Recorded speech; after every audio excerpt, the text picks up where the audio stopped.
Okay, today was a big day for us at the Farnsworth house.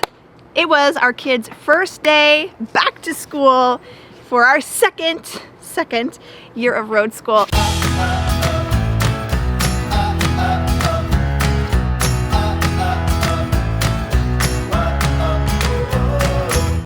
I'm Kristen and this is No Ordinary Path. Thank you so much for joining us today. If you're new to the channel, thank you so much for watching. We are so glad you're here. If you wouldn't mind leaving us a comment and letting us know that you're brand new, we would so love to get in touch with you and leave you a comment back.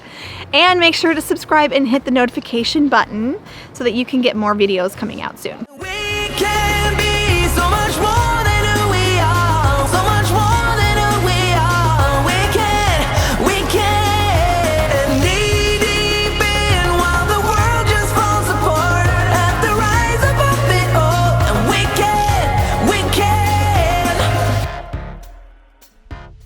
I thought it would be nice to share with you what we are going to do going forward.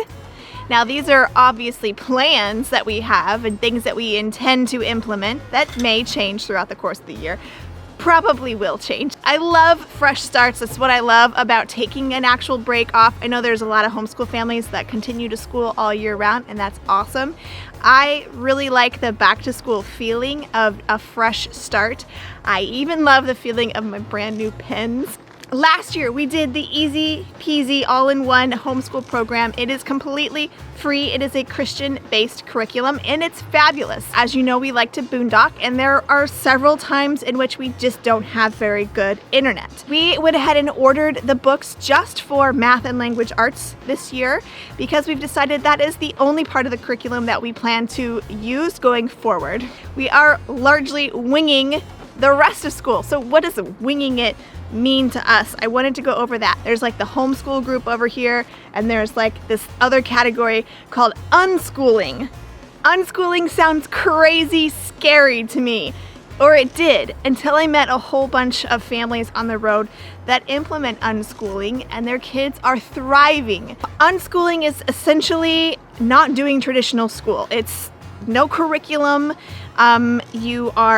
Your kids are learning through experiences, through going and doing things, which is why a lot of people on the road tend to unschool. There's not a set schedule, there's not a set book or set curriculum. It's the idea that kids soak in information in their everyday activities. Are we unschoolers? No. And kind of. We are not unschoolers in the sense that I am not comfortable enough to completely not have any structure, not have any kind of plan or curriculum. So we are halfway in the door with easy peasy all-in-one, and we are halfway in the unschooling category because history and science and reading and writing, we are going to be completely on our own, doing our own activities. So these are the books. I'm gonna go ahead and show you what we're actually using. So these are the books. This is 5th grade, this is 3rd grade. These are the only books that I ordered for the kids. They have a math book and a language arts book. Something I did not invest in last year, and I am sorry that I didn't, was the parent guides. A lot of people say they're not necessary, they can get everything they need offline, which is totally true, except when you don't have reliable internet. And also, I need some help in the math department. Even though math was one of my favorite subjects, it's been a long time since I have multiplied and divided fractions and dealt with exponents and such. So I need a little bit of help in the math realm. Lesson 33. It actually walks you through the lesson on how to do the math, and then it has a practice sheet. So the lesson is right here in the book, and I am there to help guide him through, but this is self-directed learning here. In the parent guide, this is fabulous. It has each of the lessons. It has all the answers, so I don't have to go and calculate them myself, which is what I was doing last year.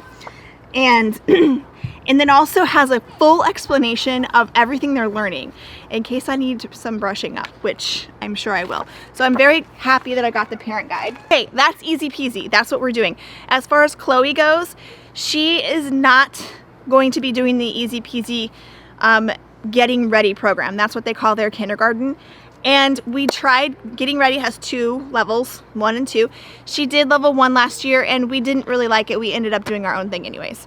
So we are not following any curriculum for Miss Chloe Bean this year. Instead, I've come up with my own plans. For Chloe, what we've done is we've gotten this very simple, we had this already, it's a very simple clipboard, and I went to the Dollar Tree and Target and I picked out some books that I felt like that she would be interested in, some workbooks that she would be interested in that are kindergarten level.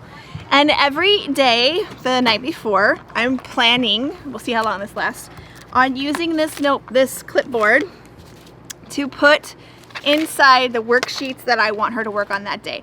So every day we're working on some kind of a letter activity, we're doing a number activity, and then practicing writing and practicing reading. So we're hitting those 4 subjects for Chloe every day. Alligator. Alligator! Very nice. Thank you. These are little scholastic books. They're like 8 pages long and they're super easy. This is the one I picked out for today. It's called I Like School, and it's a very easy book. So she read me 2 books today in addition to her worksheets, and then we called it good for day 1. Reading is very important. As you know, it's something that we really need to work on more. The reading books that come with the EP All-in-One program are just, my kids don't like them. Plain and simple, they don't like them. So that's why we're not following that curriculum. Instead, I let them choose books that they like. Right now we're starting at 15 minutes a day reading out loud to me. Now that's not the total time that they're going to be reading, but that is what we are setting aside for reading out loud, because I feel like that's important for them to read out loud and understand what they're reading. And they can read to me or John or Cinder. Writing's going to vary, but every day we will do some kind of activity where they are writing. Today we did an about me, an all about me first day of school activity, and so they had to write their answers out. History and science. What are we doing for history and science? Well, I firmly believe that we should be learning things that we are experiencing hands-on. It just makes sense to go hand in hand together. So we are following our kids' lead and what they're interested in, and right now, since we are close enough to the coast, we are studying ocean life. That's the thing that we will be studying in science. So everything will be centered around that. I have some YouTube videos lined up for them to watch. I have purchased some scholastic books and some other materials that they can flip through and use for research projects. If you've ever heard of a lap book, the EP All-in-One program uses a lot of lap books. It's basically these activities that you can print out and you cut them up and you do some research and then you paste them on like a folder.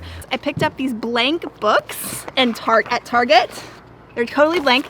We're going to research sea life, like sea creatures, or they can choose plants if they prefer plants, but they're going to choose one thing to study and then they're going to create a book about it. When we were at Olympic National Park, we found a really cool junior ranger program. It is called Ocean Stewards. It's an addition to their junior ranger badge, and you can complete it and then mail it in so that you can get your patch for Ocean Stewards. How fun! For history, we are not doing a history per se unit right now. We're going to start studying geography, and because we've been to so many states, we usually study the states that we visit, but this year we're going to focus on the United States as a whole.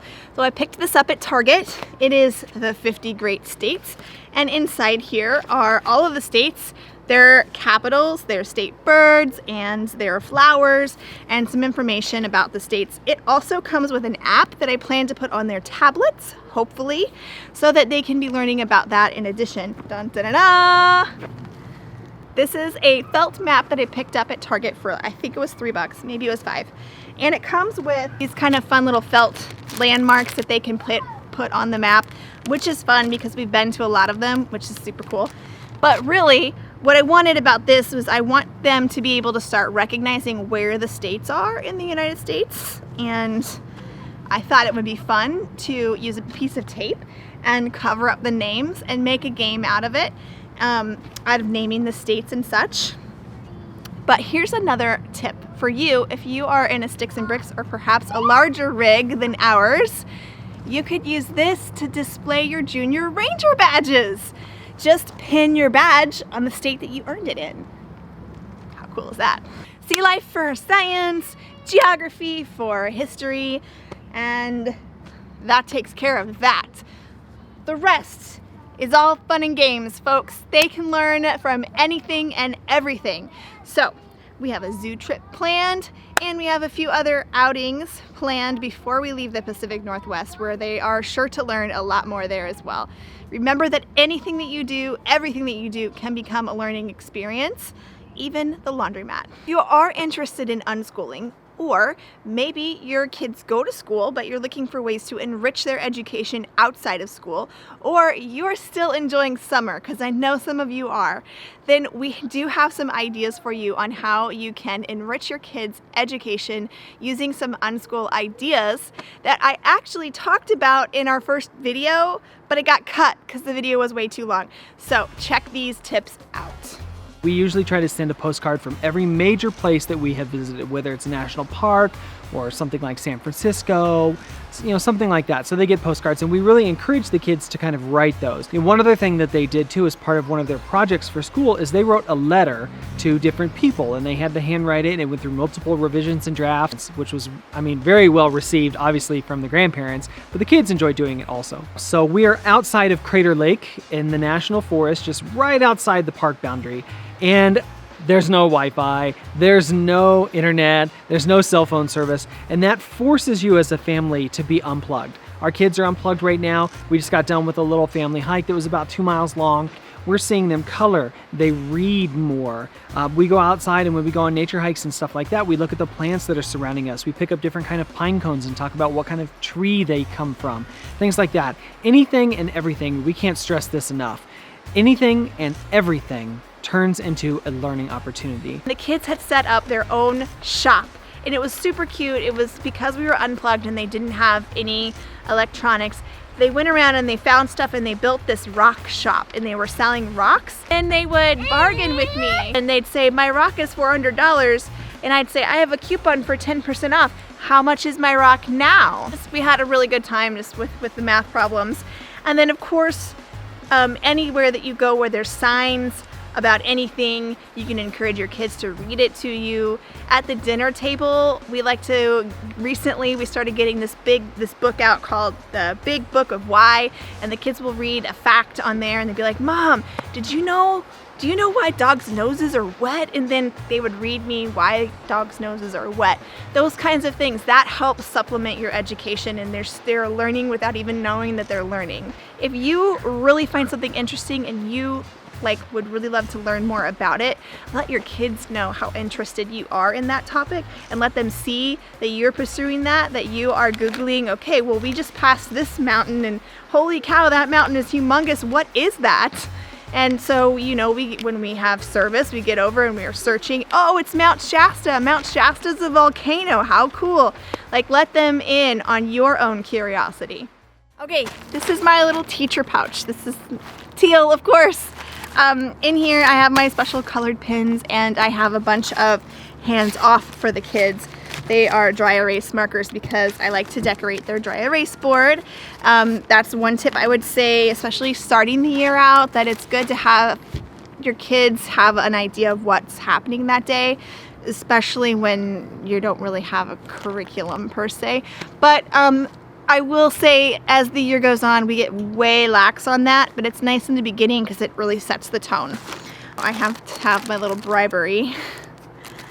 This is something fun we are implementing this year. It's a kindness award. I also picked that up at Target, and every time I notice an act of kindness, we want to encourage it. So we're gonna put these on the board, on our shout out board on our fridge, so that the kids can see when that they are being recognized for kindness, acts of kindness. And perhaps after a few weeks we'll count up all the certificates, and they can turn them in for some kind of toy or something like that. We are starting memory verses every week, and we're starting with God's promises, and each week they'll have a new verse to memorize. And we are also going to be saying the Pledge of Allegiance every day. So we are working on their memory. We are structured but unstructured, and we're going to give this a go and see how this goes this year. And I'm sure I'll have updates for you throughout the year, but this is our plan, and hopefully you found it interesting and helpful. If you want more information on homeschool or road school, you can check out my playlist right up here. We have lots of great ideas for you. We are going into our second year of road school, and we're so excited to get started. We can be so much more than who we are. are, so much more than who we are. We can, knee deep in while the world just falls apart. At the rise of nothing, we can.